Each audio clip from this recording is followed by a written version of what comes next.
After being reborn, the woman held a grand husband selection ceremony for herself. She eliminated the fiancé she had loved for many years. Finally, under her parents' astonished gazes, she picked up the photo of the CEO, who was known to be uninterested in women. She declared that in this lifetime she would only marry the CEO, only because she knew that the CEO was the only person in the world who truly loved her. In her previous life, the woman married her fiancé as she wished, but on the wedding day, the man's first love suddenly appeared and disrupted their wedding. Unable to accept the fact that the man was getting married. Seeing this, the man comforted her. He said that although he was marrying the woman, his heart belonged only to his first love. After saying this, he carried his first love away. The woman watched their departing figures with great sadness. The next day, the man explained to her that his words were only meant to comfort his first love. He said he didn't want any trouble at their wedding. Considering that they had been in love for many years, the woman believed the man's lie. The man then blamed his first love's misfortune on the woman. He claimed that if the woman hadn't insisted on marrying him, the first love wouldn't have gone to the bar and gotten robbed. However, the man seemed to have forgotten that it was he who had begged the woman to marry him. Since their marriage, the woman's health had deteriorated. When she was at her weakest,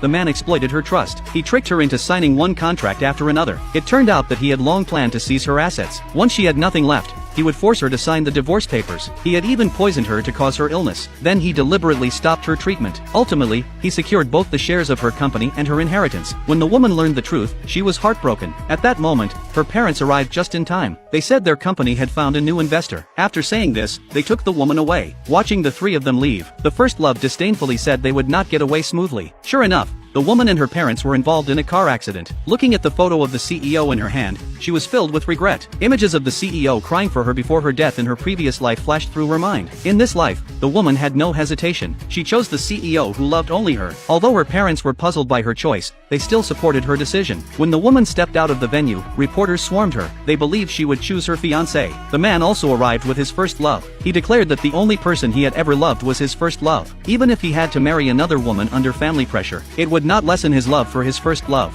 Upon hearing this, everyone began to gossip. Seeing this, the first love knelt down. She tried to frame the woman for hitting her. Just as the man angrily accused the woman, she actually slapped the first love. Then she drove both the man and his first love away. The next day, the CEO came to deliver his betrothal gifts. Looking at the familiar Buddhist prayer beads and the marriage certificate in her hand, the woman was touched. She realized at that moment that love and indifference could truly be felt. She immediately took out her phone and sent the CEO a message. She said the prayer beads were beautiful and that she really liked them. With just that one sentence, she made the CEO blush intensely. The woman felt that since the CEO had prepared a gift with such care, she wanted to express her feelings too. She commissioned a handmade pair of cufflinks to give to the CEO personally. At that moment, the man arrived with his first love. He mistakenly thought the gift was meant for him. He mocked the woman, saying she could never win his love. The woman